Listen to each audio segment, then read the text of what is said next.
Hi students, this is K. Mojakar, lecturer in commerce.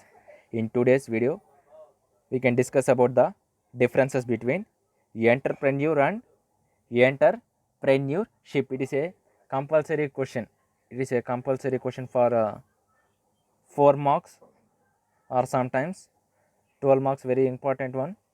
Okay, before going to discuss this video, till now who have not yet subscribed my channel, subscribe my channel. Okay, ఇక్కడ already entrepreneur అంటే already మీకు చెప్పినాను, చాలా many కాన్సెప్ట్స్‌లో చెప్పినాను. Entrepreneur అంటే he is the person who undertakes the risk of the business activity. He is the person who innovates the new technology. He is the person who combines all factors of production and make it one and sells it to the uncertainty prices, as well as many concepts. ఏ విధంగా entrepreneur ఉంటాడో మనము చెప్పుకున్నాం. ఇక్కడ మీకు entrepreneurship అని చెప్పుకున్నట్టయితే వ్యవస్థాపకత అంటే ఒక సంస్థలాగా కూడా మనము చెప్పుకోవచ్చు. అంటే ఒక ఎంటర్‌ప్రెన్యూర్ ఏం చేస్తాడు, ఒక సంస్థని స్థాపిస్తాడు. వ్యవస్థాపకుడు ఒక వ్యవస్థాపకాన్ని స్థాపిస్తాడు. He will be in that person. అంటే ఎంటర్‌ప్రెన్యూరే ఎస్టాబ్లిష్ చేస్తాడు ఒక ఎంటర్ప్రైజెస్ అనేది. అందుకని just we can called as an, ఒక డెఫినేషన్ చెప్తే మీకు కొంత ఎంటర్‌ప్రెన్యూర్షిప్కి ఇంకా కొంత అర్థమవుతుంది. ఎంటర్‌ప్రెన్యూర్షిప్ అంటే ఏం కాదు, the activity of setting up of business are businesses. ఏదైనా సరే ఒక యాక్టివిటీకి సంబంధించింది ఏదైనా సరే, any products, what ever it may be activity. ఒక యాక్టివిటీకి సంబంధించి ఒక బిజినెస్ కనుక మనం స్థాపిస్తే, బిజినెసెస్ కానీ ఎందుకు స్థాపిస్తాము? Taking on financial risk. అక్కడ మనం తీసుకుంటా ఉండేది financial risk, non financial risk కాదు కదా. Financial risk in the hope of profit. ఇంకొక ముఖ్య ఉద్దేశం ఏమిటి? ఒక యాక్టివిటీకి సంబంధించి ఒక బిజినెసెస్ కానీ స్థాపించి అందులో ఫైనాన్షియల్ రిస్క్ తీసుకొని మెయిన్ కారణం ఏమి? ప్రాఫిట్. దాన్నే మనము ఎంటర్‌ప్రెన్యూర్షిప్ అనేది అంటాం. ఇంకా చెప్పుకోవాలంటే ఇంకా కొన్ని డెఫినేషన్స్ ఇంకోటి కూడా మీకు చెప్తాను ఎంటర్‌ప్రెన్యూర్షిప్ అర్థం కావాలంటే. ఈ entrepreneurship refers to the concept of, అసలు ఎంటర్‌ప్రెన్యూర్షిప్ అంటేనే ఒక కాన్సెప్ట్ ఏమి, దేన్ని రెఫర్ చేసుకుంటున్నాం? Developing and managing A business venture in order to gain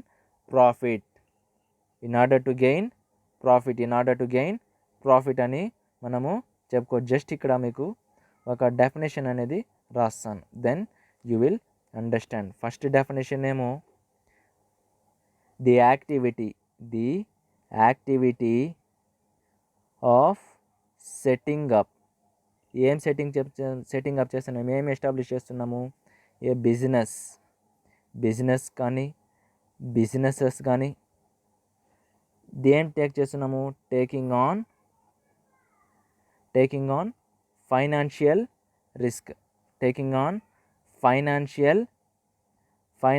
risk in the hope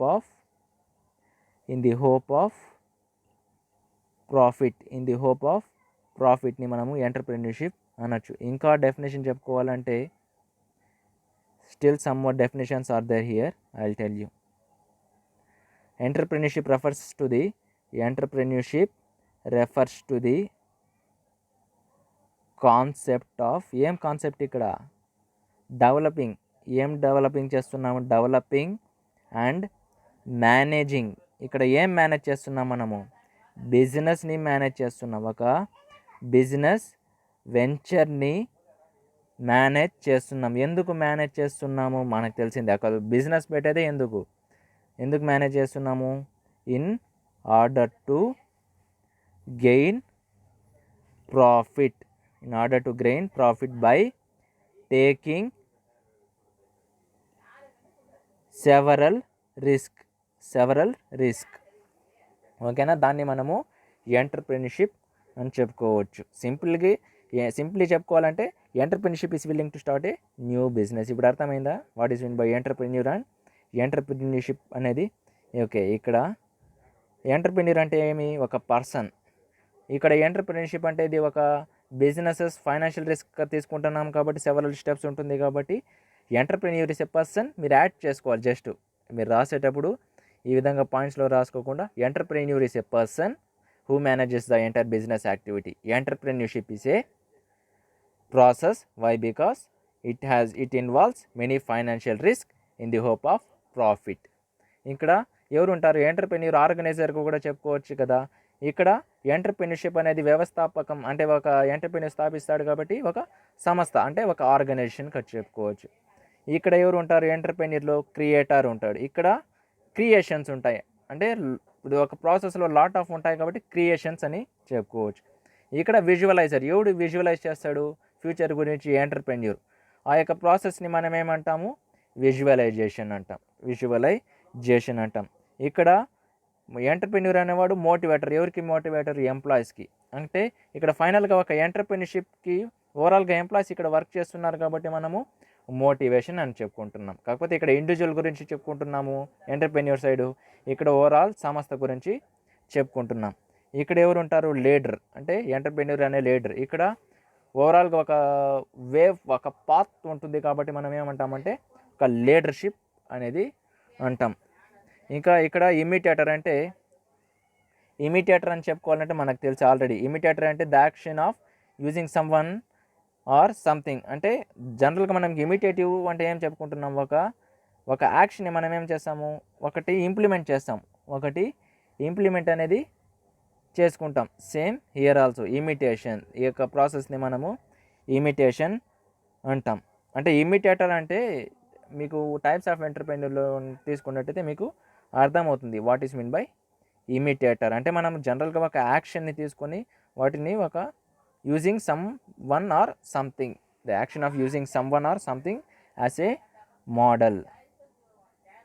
next ఇక్కడ ఎవరు ఉంటారు? ఇక్కడ టెక్నీషియన్ ఉంటారు. ఎంటర్‌ప్రెన్యూర్‌ని టెక్నీషియన్ అంటాం.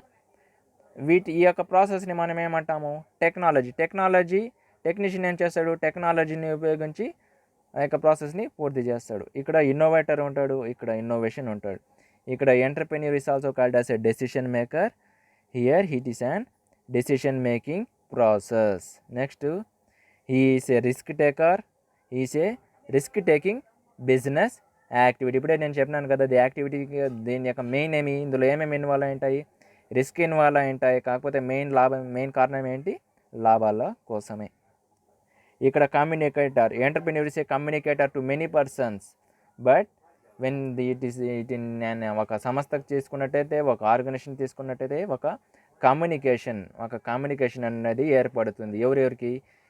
ఎంటర్‌ప్రెన్యూర్‌కి ఎవరితో కమ్యూనికేషన్ ఏర్పడుతుంది?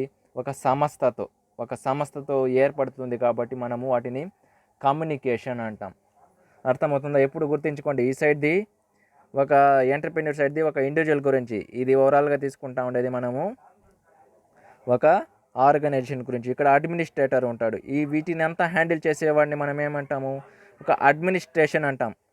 ఒక అడ్మినిస్ట్రేటర్ ఏం చేస్తాడు? ఒక అడ్మినిస్ట్రేషన్ని హ్యాండిల్ చేస్తాడు. ఎందుకంటే ఇది ఒక లార్జ్ ఆర్గనైజేషన్, ఇది ఒక లార్జ్ ప్రాసెస్. మీకు కీ పాయింట్స్ చూస్తేనే మీకు అర్థమవుతుంది. ఇక్కడ ప్లానర్ ఉంటాడు. ఈ ప్లానర్ ఏం చేస్తాడు? బిజినెస్ యాక్టివిటీస్ని ప్లానింగ్ చేసుకొని ముందుకు తీసుకొని వెళ్ళి ఫార్వర్డ్ చేస్తూ ఉంటాడు.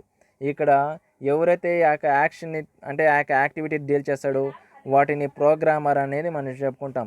ఆ యొక్క ప్రోగ్రామ్ని ఇక్కడ ప్రోగ్రామింగ్ అనకూడదు మనం. ఇక్కడ ప్రోగ్రామింగ్ అంటాం అంటే ఏమవుతుందంటే తప్పైపోతుంది. ప్రోగ్రామింగ్ అంటే అది వేరే యాక్టివిటీకి కన్సిడర్ అయిపోతుంది.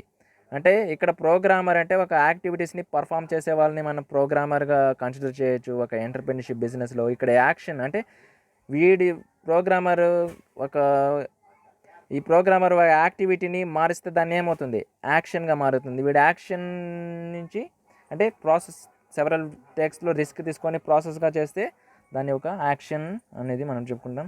ఈ next video we can discuss another beautiful topic. Thanks for watching.